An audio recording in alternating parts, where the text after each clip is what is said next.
Hi guys, today's video is going to be about layout tools and what tools I mostly use when I'm laying out for jobs or handrail jobs or structural steel jobs or just everyday laying out. And I'm also going to leave links for Amazon on most of the stuff I can find on there in the description below. So with that being said, let's get to it. Okay, up first I have this brand Chameleon tape measure, 25 footer. I really like these tapes. I've tried every single brand out there. Stanley makes good tapes too. Fat Maxes I like because you can measure long distance without it going like this. But this is my go-to. I buy them pretty cheap. You buy this kind, you can get them, $5, $6, $7 or something. I'm gonna leave links for everything. So yeah, this is nylon coated. So you get one of these marks messed up here where you can't. It's not that accurate. I try to be as accurate as possible. So yeah, Chameleon tapes. This is kind of like a specialty tape measure. It's like flat here for layout. It lays flat on your plate. It helps you be more accurate. I used it some. I don't use it that much, but it's kind of cool. Also, I keep this 12-inch or this 12-foot Stanley tape on my hip most of the time.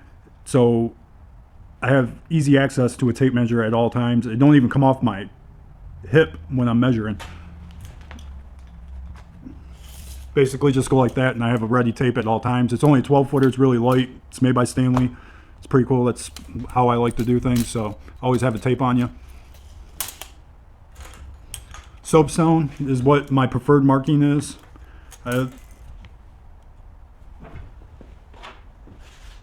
they also have like these blue pins that's like a grease pin with makes a silver mark. It's kind of hard to see. So I tried a lot of different things. Most accurate is soapstone. My favorite is the 1/4 inch. You sharpen it to a little less than a 1/16. Yeah, it's my preferred. I don't use a holder or anything. It's just a 1/4 inch soapstone, sharpened with a grinder, and that's it. Nothing special. I have tried this recently. It's made by B&D Markings. It's like a specialty thing. It's a soapstone that's only a 1/16 thick. The problem with this though is it breaks all the time. They break. So I don't know. The verdict's still out on this. I'm going to try to use it a little bit more and see if I like it. You can buy like a 100 pack and it comes with the soapstone holder. I mean, it's a good concept and everything. It's just the soapstone is just so fragile it breaks. They even make it thinner than the 1/16 that you can buy, which I would imagine just breaks constantly and all the time. So I don't know. The verdict's still out on this. I don't use it as much as the 1/4 inch, but yeah, something you could use. Bevel squares. I'm gonna make a video on how I lay out my bevels and how I figure out my bevels, because that's like a whole video in itself. So yeah, this one I like to use for layout. It's really thin, you get real accurate, and you can set the saw with it pretty easily. It's really accurate. This is your basic one you pick up anywhere. Basically, it's a Johnson. Just whenever you're picking up a bevel square, the most important thing for me at least is to make sure that this knob here is flat. You don't want one that's sticking out, because then when you go to lay this flat on something, it won't lay flat because there's a T-nut or something on here that's getting in the way of this laying flush. So it's nothing special. Another thing is you want this to stay flush too. You don't want this radius. Some of them will have a piece sticking out here and it messes me up. So I don't know. Maybe if you're working with wood, it might be different, but for me, I can't have that, and I can't have anything sticking out of here. Yeah. Speed squares, 6-inch, 1 foot. Use them pretty much daily. So yeah, you gotta have these with you. Framing square. Everybody knows what one of these are. Steel framing squares are forbidden. You need the aluminum ones. Yeah, especially if you're a metal fabricator with the kind of work I do. Steel framing squares are forbidden. I have here. I'll show you guys this in a minute. This is a cool tool. Combination squares.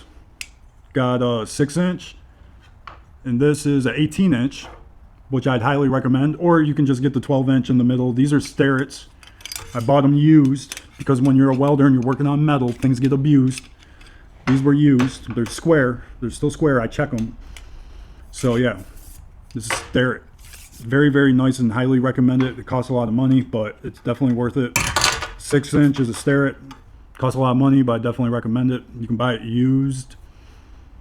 eBay is a good place to pick these up, or you can buy them new if you want to spend a little money on it. Now this is called the LaSquare, and as you can see, it has a big face on here. I don't know. Let's see. That's it's almost an inch right here. So when you're laying out tubing and stuff, you have that radius on there, which this might mess you up. It don't lay out as nice. This will hold you on there. And the other thing that's nice is if you see this is all flat. So you could actually lay your line out off of here and then lay this line out too. Yeah, I love this tool. I've had it for a long time. The head of it's like a cast aluminum, and then yeah, the ruler on it's pretty nice too. It's made by LaSquare, which they do sell on Amazon, and I'll put a link down in the description down low. They're a little pricey, but if you take care of it and you don't like rub this on real rough metal, it should last you a long time. I've had this for like 5 years and it's still square, and I use it all the time. The other nice thing is you can use it as kind of like you can set it up on things and have this as like a straight edge here. Yeah, I love this thing. It's one of my favorite tools that I use a lot.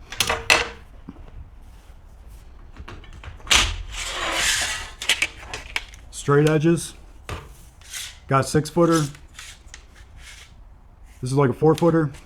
You need straight edges.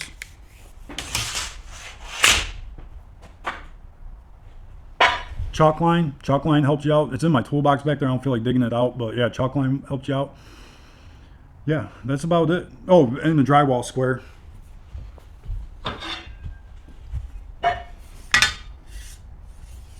Drywall square, you can pick these up just about anywhere.